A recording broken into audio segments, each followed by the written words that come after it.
You've heard of Scarface, but not like this. He made billions during Prohibition, controlled an entire city, and left behind a secret so shocking it was buried for decades. This isn't just a gangster story.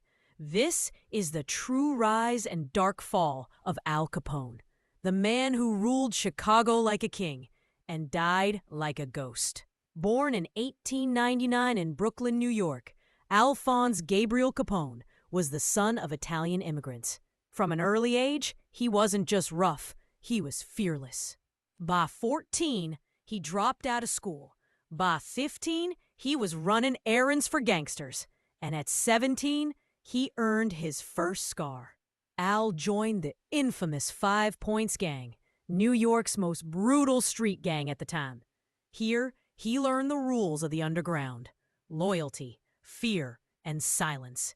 He worked under the feared Johnny Torrio, who would soon change his fate forever. In 1919, Capone followed Torrio to Chicago, a city drunk on illegal liquor and bleeding corruption. Within just a few years, Capone turned bootlegging into a billion-dollar empire. But it wasn't just about alcohol. It was about control. Capone co-founded the Chicago Outfit, expanding his empire beyond bootlegging into illegal gambling, smuggling, and prostitution.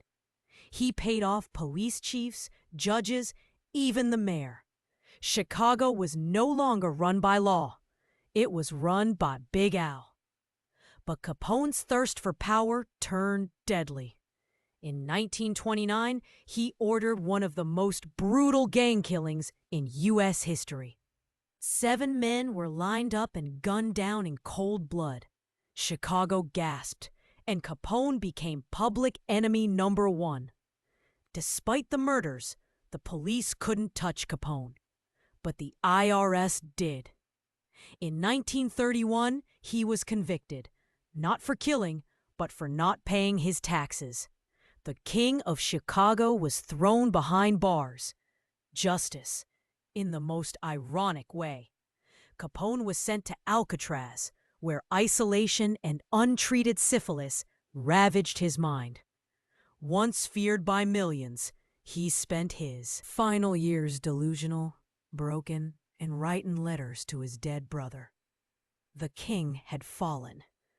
When Capone died in 1947, many thought the story ended there. But decades later, rumors surfaced. He left behind over $3 billion in hidden assets. Treasure hunters, historians, even the FBI have hunted for his lost fortune ever since. One man ruled with fear. He built a billion-dollar empire with blood and booze. But in the end, Al Capone's greatest secret may still be out there, waiting to be found. What would you do if you found Capone's treasure tomorrow?